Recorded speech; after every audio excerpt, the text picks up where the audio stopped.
Sa una mga mapaniabot ning SLP, kami mga kababayenhan dito ra jud mi sa balay.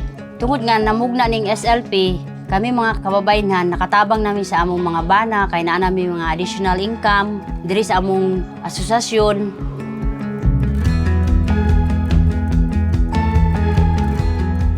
Nalipay jud ang mga membro ug ang mga katawhan diri sa among barangay nga naa nay SLP diri nga natukod nga the general merchandise.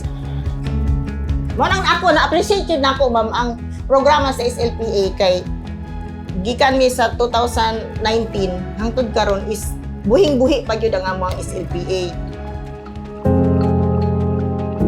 Sa mga tuig pa sa 2019, naanay mga plano na mag-federate ang ato ang mga SLPA nga dili lang siya ang mag-isa nga magtindog kundi magtinabangay sila ang tumong sa pag-federation aron ang ilahang kapital mas mudako pa no ug maka-supply pagyud sila og dako nga market.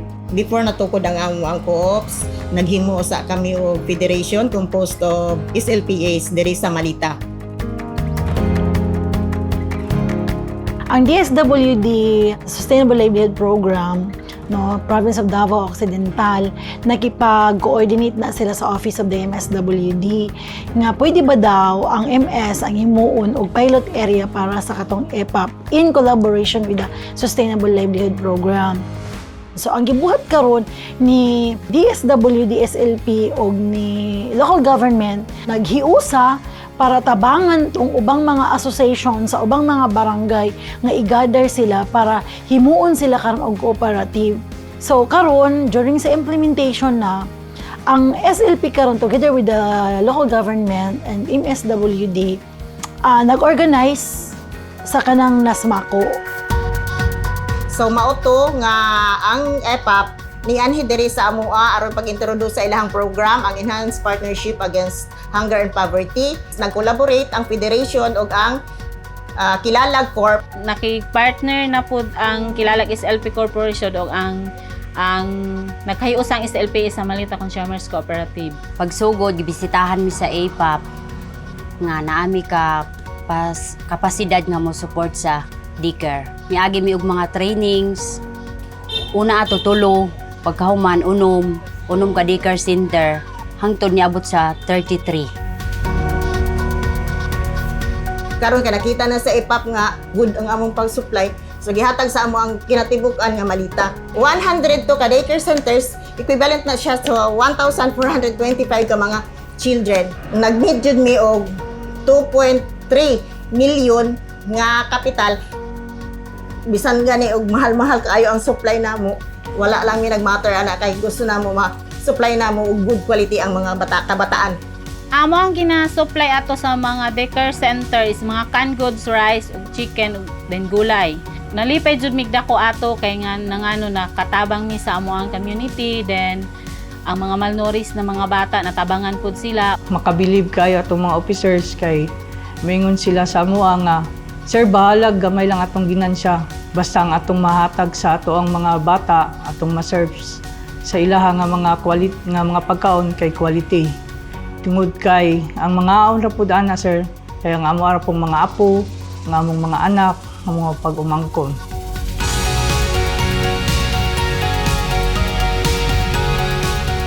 Nakita karon ni LGU nga maayo ang ilang pagpadala.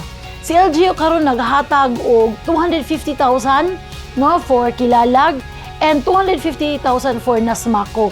So kanang 500,000 karon gibubo na karon gidungag na sa ilang kapital. Unang mas nidako ang ilang pwede pang matagaan nga mga daycare centers. Ang DA naghatag karon og katong ilang dako kaayo nga truck. Mao na karon ilang mahimong transportation during sa distribution sa ato ang food delivery para sa atong supplementary feeding. So makita jud nato is from 126,000 to 3.5 million ang amuan ng kuan ma'am kanang nagdako gyud ang among negosyo. Nagmalampuson among pagpaningkamot. Na-appreciate po namo ma'am ang mga empleyado sa DSWD kay nanuman kanang ginatudluan gani mi ma'am nga dili insultuhon nga kanang gina-encourage yun nila nga yun ana ang pagpadagan sa inyong kooperatiba kinahanglan strong mo, kung unsa man taas pasensya, ingon ana ba? Kung magsukuan pa na kadang sipag tiyaga at determinasyon ga uban na sa STD. Nakita na pod karon nato nga ang nasma ko dili siya selfish, willing gyud siya mag-help. Gani karon no, ang ato ang nasma ko nag-extend na sila og community service no. So during sa disaster katong December 26 nagka-disaster ang Malita. So naghatag sila og 200 family food packs sa barangay Tikal. Tapos katong June naghatag na pod sila og school supplies sa ato ang daycare, sa ato ang elementary children. Sa pagkadako sa among pundo, nalipay may kadaghan pod may og natabangan, dili lang ang mga miyembro, kundi ang community. Mao na ang among isa pod ka program nga tabangan tong SLPAs nga naluya ba. Mao na nga gipahulam na mo sila. Tupat karon ang amo ang gipatindog balik. Ug mo kini nga ang amo ang isa ka mga programa nga ma-uplift ang panginabuhian sa amo ang mga miyembro. Kay wala may nagdahom nga for 2 years na mo ang amo ang kooperatiba ni dako o gi-adhian ganin sa uban pa nga mga agency or mga regions nga mga diri para lang ma-witness kung paano namo gidumala ang among kooperatiba within 2 years nga naingon ani nami kadako. Dili nimo appreciate ang program, dili nimo na siya imuha jud ko anon, imuha jud siyang tagaan og panahon, commitment nimo nga naa jud tanan dinha ana. In general, nakita namo kani nga practice dili lang siya mahimong limitado kutob lang sa Malita, kundi ma-apply po siya pwede sa ubang mga munisipyo. Successful ang pag-implementar basta na atong tulo ka C o 3 C's na ginaingon. Ang communication, coordination, ug ang cooperation.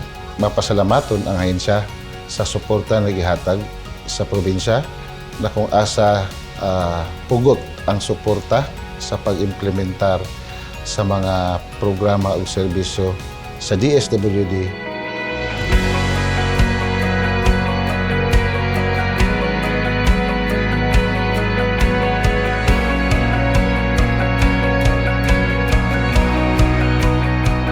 Panikamutan pa sa LGU nga matabangan pa nato ang ato ang nasma ko kay para mas dagan pa sila og matabangan para sa ato ang locality. Kay isa sa nga ginapangandoy gyud no ni LGU Malita nga maghatag og sustainable local economic development sa ato ang locality.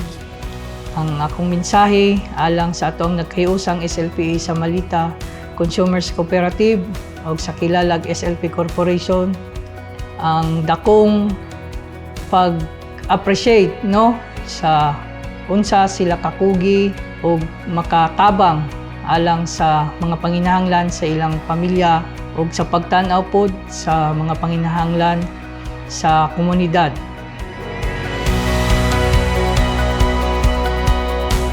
Sa SLP Association ug sa DSWD, daghang kayong salamat sa inyong paghatag sa amo nga ani nga programa. Dili na kayo nagalisod among pamilya kay kami mga babae na may ikatampo sa among mga bana. Kaya na may mga additional income. Sa programa sa DSWD, on behalf sa nagkahiusang SLPA sa Malita Consumers Cooperative, dako kayo among pasalamat nga nahimo kami isa sa mga beneficiaries sa maong programa. Dili ma-appreciate nato ang sustainable livelihood kung dili nato malahutayan ang ato ang asosasyon.